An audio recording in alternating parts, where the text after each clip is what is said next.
Good morning from Shirdi. Welcome back Telugu family journeys. ఇది మన ద్వారకా ట్రిప్లో డే 2. మేము నిన్న స్టే చేసిన హోటల్ ఇదేనండి.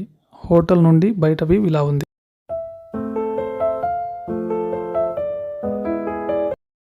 మేము ఫ్రెష్ అప్ అయ్యేసి బ్రేక్ఫాస్ట్ చేయడానికి మేమున్న 3rd ఫ్లోర్ నుంచి గ్రౌండ్ ఫ్లోర్కి వెళ్తున్నాము. ఈ హోటల్ నిన్న మీకు ఫస్ట్ డేలో చెప్పిన విధంగా చాలా బాగుందండి. ఇది hotel out view. Hotel name Sai Prateek. ఇప్పుడు హోటల్ వ్యూ ఎలా ఉంటుందో చూపిస్తాను. ఇది వచ్చేసి పార్కింగ్ ఏరియా. ఇక్కడ మా కార్ పార్క్ చేసి ఉంచాము. ఈ హోటల్కి పార్కింగ్ సౌకర్యం కూడా చాలా బాగుంది. మెయిన్ రోడ్డుకి కన్వీనియంట్గా ఉంది కాబట్టి చాలా బాగుంది. ఇది ఎంట్రన్స్ ఏరియా. ఇక్కడ నుండి ముందుకు చూస్తే రిసెప్షన్, తర్వాత వెయిటింగ్ హాల్.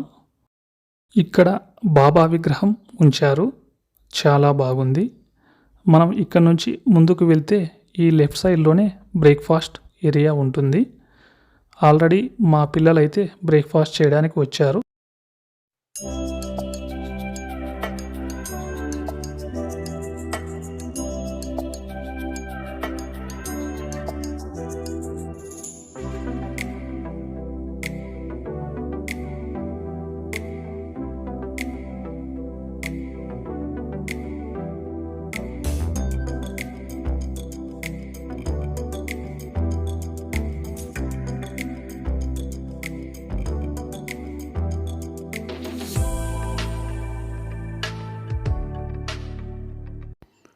ఈ హోటల్లో స్టే చేసిన వారు కాంప్లిమెంటరీ బ్రేక్ఫాస్ట్ కింద ఇదైతే మనం ఫ్రీగా తీసుకోవచ్చు, ఎటువంటి ఛార్జ్ చేయరు. ఇప్పుడు మేమైతే బ్రేక్ఫాస్ట్ కంప్లీట్ చేసుకొని దర్శనానికైతే బయలుదేరాం. టైం 8:15 అవుతోంది. మా హోటల్ నుండి టెంపుల్ 1.5 కిలోమీటర్స్ దూరంలో ఉంటుంది. మనకు కుడివైపులో కనిపిస్తున్నది షిరిడిలోని ఆర్టీసీ బస్టాండు. షిరిడీలో మనకి ఎక్కడ చూసినా తెలుగు బోర్డులు కనిపిస్తుంటాయి. దీంతో మనం తెలుగు రాష్ట్రాల్లోనే ఉన్నట్లు ఫీల్ అవుతాము. ఇక్కడి నుండి టెంపుల్కి అటువైపు ఇటువైపు రెస్టారెంట్స్, హోటల్స్ చాలా అందుబాటులో ఉంటాయి. మనమైతే ఇప్పుడు టెంపుల్ సమీపంలోకి వచ్చాము. ఆ కనపడుతున్నదే షిరిడి సాయిబాబా మందిరము. ఇప్పుడు మనం మెయిన్ రోడ్డుకి అటువైపు క్రాస్ చేసి వెళ్తే భక్తులు దర్శనానికి వెళ్ళే క్యూ లైన్స్ కనపడతాయి. గేట్ నెంబర్ 1 అండి. ఇది ఓన్లీ ఆన్లైన్లో 200 దర్శనం తీసుకున్న వాళ్ళకు మాత్రమే ఇక్కడ నుంచి ఎంట్రీ ఉంటుంది. మనం ఫ్రీగా దర్శనానికి వెళ్ళాలనుకుంటే ఇక్కడ నుంచి స్ట్రైట్గా లోపలికి వెళ్ళాల్సి ఉంటుంది. బాబా మందిరంలో జరిగే రోజువారీ కార్యక్రమాల గురించి మాట్లాడుకుంటే రోజు ఉదయం 4:30 గంటలకి ఆలయం తెరుస్తారు. 5 గంటలకి పవిత్ర జలంతో బాబాకి అభిషేకం చేస్తారు. తర్వాత 5:15కి కాగడ హారతి మొదలవుతుంది. అలాగే మధ్యాహ్నం 12కి మిడ్ డే హారతి అనేది మొదలవుతుంది. సాయంత్రం సూర్యాస్తమయ సమయంలో ధూప్ హారతి ఇస్తారు. రాత్రికి 10:30కి సేజ్ హారతి ఇస్తారు. ఉదయం ఇచ్చే కాగడ హారతి కోసం భక్తులు మిడ్ నైట్ నుండి క్యూ లైన్లోకి వెళ్తారు. రెగ్యులర్ దర్శనం ఉదయం 6:15 నుండి మొదలవుతాయి. దర్శనానికి వెళ్ళే గేట్ నెంబర్ 2 అండి. ఇక్కడ మనం దర్శనానికి వెళ్ళాలంటే మందిరంలోకి మొబైల్స్, ఎలక్ట్రానిక్ గ్యాడ్జెట్స్ ఇటువంటివి అలౌ లేదు.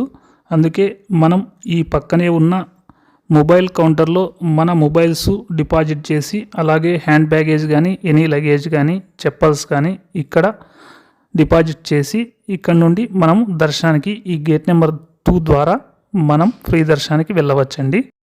మనము మందిరంలో దర్శనము, గుడి ఆవరణలో ఉన్న మిగతా ప్రదేశాలన్నీ చూసుకొని ఇలా గేట్ నెంబర్ 3 ద్వారా బయటికి రావచ్చు. గేట్ నెంబర్ 1 విఐపి దర్శనం ద్వారా లోపలికి వెళ్ళిన వారు కూడా ఈ గేట్ ద్వారా బయటికి రావచ్చు. మనం దర్శనం కంప్లీట్ చేసుకొని ఇక్కడున్న మొబైల్ కౌంటర్స్లో మన మొబైల్స్, లగేజు తీసుకొని మళ్ళీ మనం మిగతా ప్రదేశాలు సందర్శించడానికి వెళ్ళవచ్చు. మాకు దర్శనానికి దాదాపు గంట సమయం తీసుకుంది. మేము మా మొబైల్స్ కలెక్ట్ చేసుకొని తర్వాత ద్వారకామాయి, చావిడి దర్శనాలకి వెళ్తున్నాము.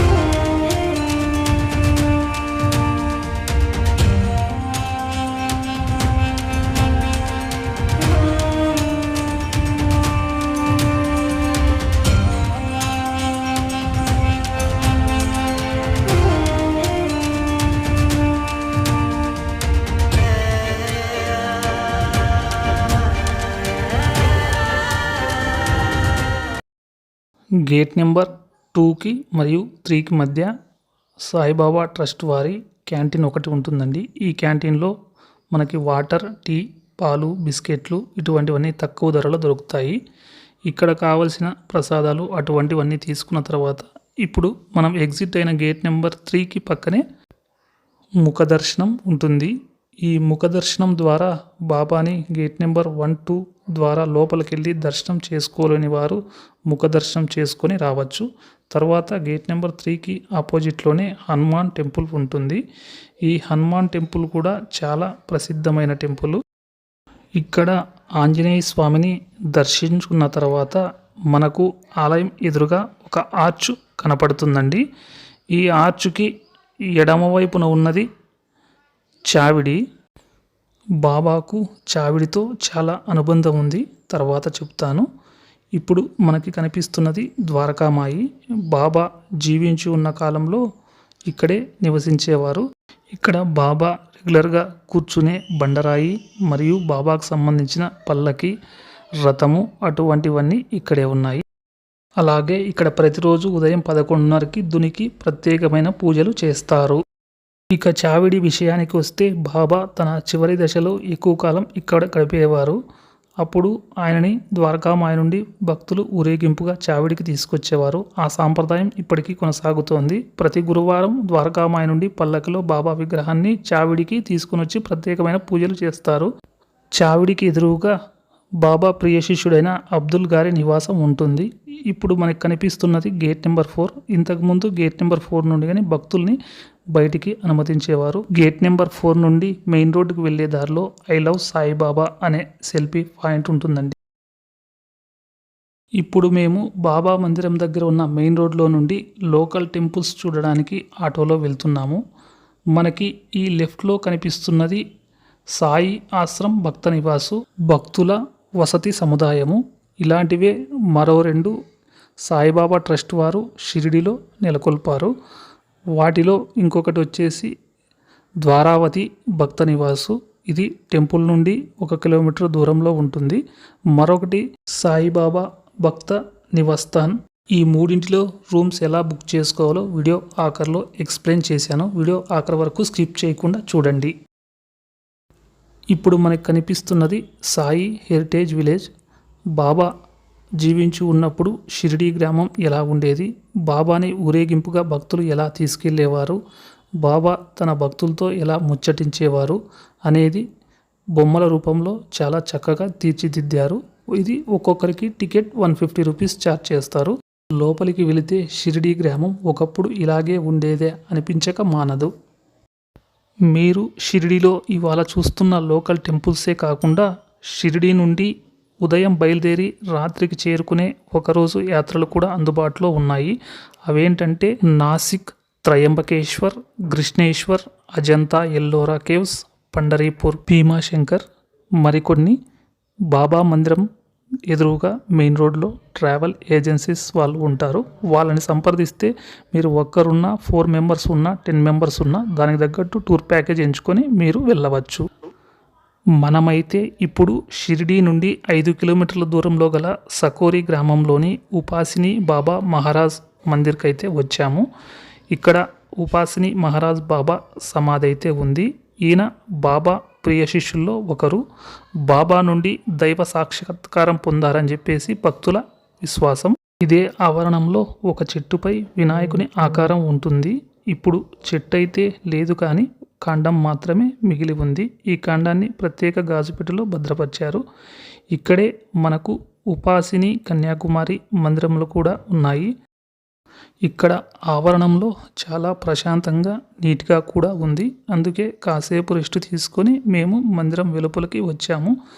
మందిరం వెలుపలే మనకి బాబా ప్రియ శిష్యుల్లో ఒకరైన శ్రీ బాపు సాహెబ్ జోగ్ సమాధి కూడా ఉంటుంది. ఈయన బాబా ద్వారకామాయిలో చివరి దశలో ఉన్నప్పుడు రోజుకు 3 సార్లు హారతి ఇచ్చేవారు. అదే సాంప్రదాయాన్ని ఇప్పుడు బాబా మందిరంలో కొనసాగిస్తున్నారు.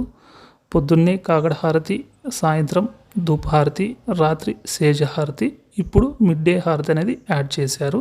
ఇప్పుడు మనం ఇక్కడికి సమీపంలోనే ఏకముఖ దత్తాత్రేయ మందిరంలో ఉన్నాము.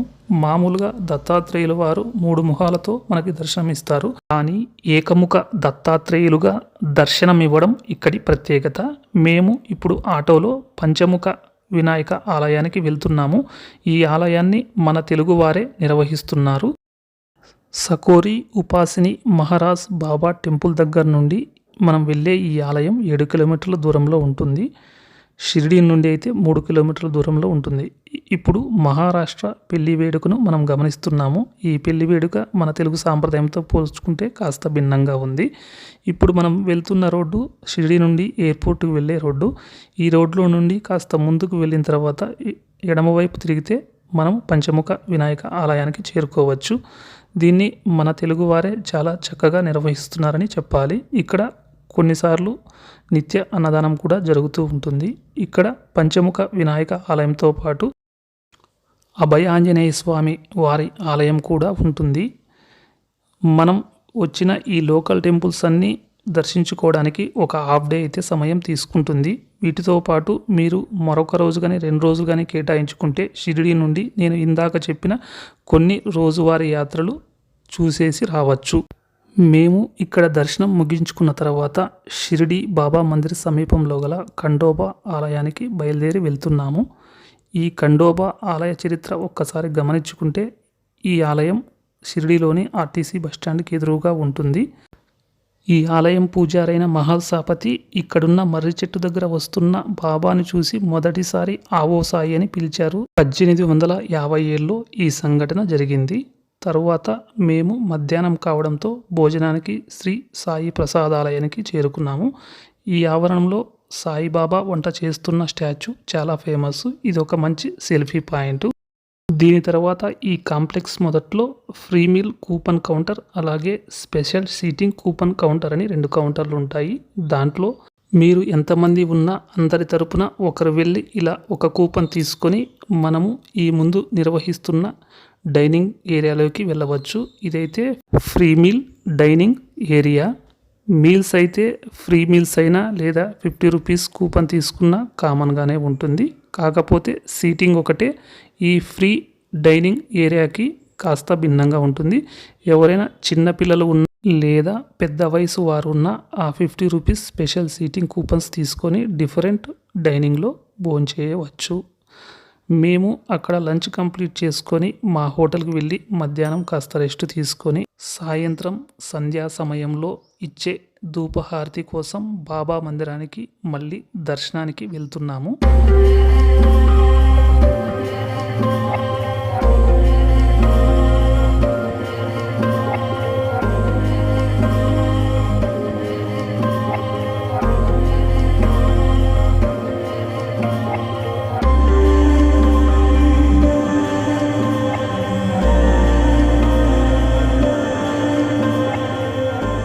మేము దర్శనం కంప్లీట్ చేసుకొని మా హోటల్ సమీపంలో గల జి చిన్నారావు రెస్టారెంట్కి డిన్నర్కి వెళ్ళాము.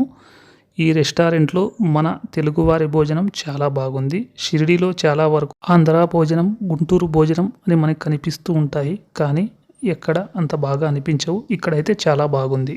అనంతపురం నుండి షిరిడీ ఎలా చేరుకోవాలంటే, అనంతపురం నుండి షిరిడీకి ట్రైన్ సర్వీస్ ప్రతి బుధవారం చెన్నై నుండి షిరిడీ సాయినగర్ వెళ్ళే ఎక్స్ప్రెస్ ద్వారా చేరుకోవచ్చు. ఇది ప్రతి బుధవారం 8:30కి అనంతపురంలో బయలుదేరి మరుసటి రోజు ఉదయం 11:25 షిరిడీ చేరుతుంది. అలాగే తిరిగి అదే ట్రైన్ శుక్రవారం ఉదయం షిరిడీలో బయలుదేరి అదే రోజు రాత్రి 10:50 అనంతపూర్ చేరుకుంటుంది. మనకి షిరిడీ సమీపంలో గల కోపర్గావ్కి అనంతపూర్ నుంచి కర్ణాటక ఎక్స్ప్రెస్ ఇలాంటి ట్రైన్ సర్వీస్ అందుబాటులో ఉన్నాయి. అలాగే తెలుగు రాష్ట్రాలలోని ముఖ్య నగరాల నుండి కోపర్గావ్కి, షిరిడీకి ట్రైన్ సర్వీస్ అందుబాటులో ఉంటుంది. ఒకసారి ఆన్లైన్లో చెక్ చేయండి. అలాగే షిరిడీకి మనం ఫ్లైట్లో కూడా వెళ్ళవచ్చు. హైదరాబాద్ నుండి ప్రతిరోజు మధ్యాహ్నం 1:50కి బయలుదేరి మధ్యాహ్నం 3:05 షిరిడీ చేరుకుంటుంది. తిరిగి అదే ఫ్లైటు షిరిడీలో 3:35కి బయలుదేరి సాయంత్రం 4:40 హైదరాబాద్ చేరుకుంటుంది. ఇది మీరు ముందుగానే బుక్ చేసుకునే దాన్ని బట్టి 5,500 నుంచి 7,000 రూపాయల మధ్య టికెట్ ప్రైస్ ఉండవచ్చు. అలాగే మనకి బెంగళూరు నుండి ప్రతిరోజు ఉదయం 11:20 ఫ్లైట్ బయలుదేరి మధ్యాహ్నం 1 గంటకు షిరిడీ చేరుకుంటుంది. తిరిగి అదే ఫ్లైటు షిరిడీ నుండి మధ్యాహ్నం 1:30 బయలుదేరి బెంగళూరుకి మధ్యాహ్నం 3 గంటలకు చేరుకుంటుంది. ఇలా మీరు హైదరాబాదు, బెంగళూరు నుండి షిరిడీ చేరుకోవచ్చు. ఇక్కడితో మన డే 2 వీడియో కంప్లీట్ అయింది. మొబైల్లో దర్శనం రూమ్స్ ఎలా బుక్ చేయాలో తెలియని వారు ఇక్కడ నుండి వీడియో చూడండి. ఇంతవరకు ఈ వీడియోని మొబైల్లో చూసిన వారు అడ్డంగా చూసి ఉంటే ఇక్కడ నుండి వర్టికల్ షేప్లో అంటే నిలువుగా పెట్టుకొని చూడండి. మీరు మొదటగా గూగుల్ ప్లే స్టోర్ నుండి సాయిబాబా షిరిడీ అనే యాప్ డౌన్లోడ్ చేసుకోండి. ఈ యాప్లో మీ గూగుల్ మెయిల్ ఐడి ద్వారా ఫస్ట్ లాగిన్ కండి. తర్వాత ఇంటర్ఫేస్ ఈ విధంగా వస్తుంది. ఇక్కడ నుండి మనం ఫస్ట్ దర్శనం ఎలా బుక్ చేయాలో మీకు చేసి చూపిస్తాను చూడండి. నేను జూలై 6, 2023 తేదీకి 3 దర్శనం టికెట్స్ బుక్ చేయాలని చేస్తున్నాను చూడండి. మనం ఏదైతే ఐడి కార్డ్ సబ్మిట్ చేయాలనుకుంటున్నామో దాంట్లో ఉన్న విధంగా మీ పేరు వివరాలు నమోదు చేయండి. ఈ వెబ్సైట్లో ఒకేసారి దాదాపు 8 మంది వరకు దర్శనం టికెట్స్ కానీ అకామిడేషన్కి సంబంధించి టికెట్స్ పొందవచ్చు. ఇప్పుడు మనం జూలై 6, 2023కి సెర్చ్ చేసాం కదా, దాని ప్రకారం ఇక్కడ టైమింగ్ స్లాట్స్ చూపిస్తోంది చూడండి. మనం ఎనీ స్లాట్ మీ యొక్క వెళ్ళే టైంని బట్టి బుక్ చేసుకోవచ్చు. ఇక్కడ మీకు కావాల్సిన స్లాట్ ఎంచుకున్న తర్వాత మీ కంప్లీట్ డీటెయిల్స్ అన్నీ ఒక్కసారి మొదటి నుంచి చెక్ చేసుకోండి. ఆ తర్వాత కింద కనిపించే మనకి add to wish list apply చేయండి. మనం ఇదే యాప్ ద్వారా రూమ్స్ ఎలా బుక్ చేయాలో తెలుసుకుందాం. మనకి ఈ విధంగా డీటెయిల్స్లో రూమ్ కావాలా, డార్మెటరీ కావాలా అన్నది ఉంటుంది. ఇందాక మనం జూలై 6కి దర్శనం టికెట్స్ బుక్ చేసుకున్నాం కాబట్టి మనకి రూమ్స్ అదే మెయిల్ ఐడి ద్వారా తీసుకోవాలనుకున్నప్పుడు మనకి బుకింగ్ చేసుకున్న డేట్కి అటువైపు 2 డేస్, ఇటువైపు 2 డేస్ మనకి అవైలబిలిటీ చూపిస్తుంది. మనం రూమ్లో ఎన్ని గంటలకు చెక్ఇన్ అవుతామనే దాన్ని బట్టి ఇక్కడ టైం స్లాట్స్ ఉంటాయి. మీరు ఎంతమంది మెంబర్స్ రూమ్లో స్టే చేయాలనుకుంటున్నారో వాళ్ళ డీటెయిల్స్ అన్నీ ఇక్కడ ఫిల్ చేయాల్సి ఉంటుంది. తర్వాత మీరు కంప్లీట్ డీటెయిల్స్ ఇచ్చిన తర్వాత మీకు ఆ తేదీని బట్టి ఏ రూమ్స్లో అవైలబిలిటీ ఉందో అనేది మనకి ఇక్కడ చూపిస్తుంది. మనకి ఒక్కొక్క రూము 200 రూపాయల నుండి అంటే ద్వారావతి భక్త నివాస్, సాయి ఆశ్రమ్, సాయిబాబా భక్త నివాస్థాన్ ఇలా వీటిలో దేంట్లో లభ్యత ఉందో దానిని మీరు చూస్ చేసుకోవాల్సి ఉంటుంది. మీరు ఏసీ కానీ నాన్ ఏసీ కానీ తీసుకోవచ్చు అక్కడున్న లభ్యతను బట్టి. ఇక్కడ నేను ఏసీ రూమ్ ఎంచుకున్నాను కానీ అక్కడ అవైలబిలిటీ లేదు కాబట్టి మళ్ళీ నేను నాన్ ఏసీ బాక్స్లో కూడా టిక్ మార్క్ పెట్టాను. ఇప్పుడు మనకి నాన్ ఏసీలో 2 రూమ్స్ ఉన్నట్లు చూపిస్తోంది. ఒకటి 250 రూపీస్, మరొకటి 500 రూపీస్. మీరు ఏది కావాలంటే అది చూస్ చేసుకోవచ్చు. ఫైనల్గా మనకి కావాల్సిన రూమ్ మీద ప్రెస్ చేసిన తర్వాత ఇలా యాడ్ టు విష్ లిస్ట్ అనేది మరొకసారి వస్తుంది. ఇక్కడ యాడ్ టు విష్ లిస్ట్ మనం అప్లై చేసామంటే యాడ్ టు విష్ లిస్ట్లోకి యాడ్ అవుతుంది. మనం తిరిగి బ్యాక్ వచ్చేసి హోమ్ పేజ్లో కుడివైపున ఉన్న పైన యాడ్ టు విష్ లిస్ట్లోకి వెళ్తే మనం ఇందాక దర్శనానికి కానీ రూమ్స్కి కానీ బుక్ చేసుకున్న డీటెయిల్స్ కనిపిస్తాయి. దీంట్లో మీరు ఆన్లైన్ పేమెంట్ ద్వారా పేమెంట్ కంప్లీట్ చేసేసి మీరు సక్సెస్ఫుల్గా దర్శనాలు రూమ్స్ బుక్ చేసుకోవచ్చు.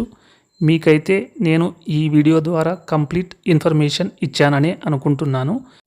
మీకు కనుక ఈ వీడియో నచ్చితే లైక్ చేయండి, షేర్ చేయండి, సబ్స్క్రైబ్ చేసుకోండి. మా ఈ ద్వారకా ట్రిప్లో డే 3 వీడియోతో మిమ్మల్ని కలుస్తాం.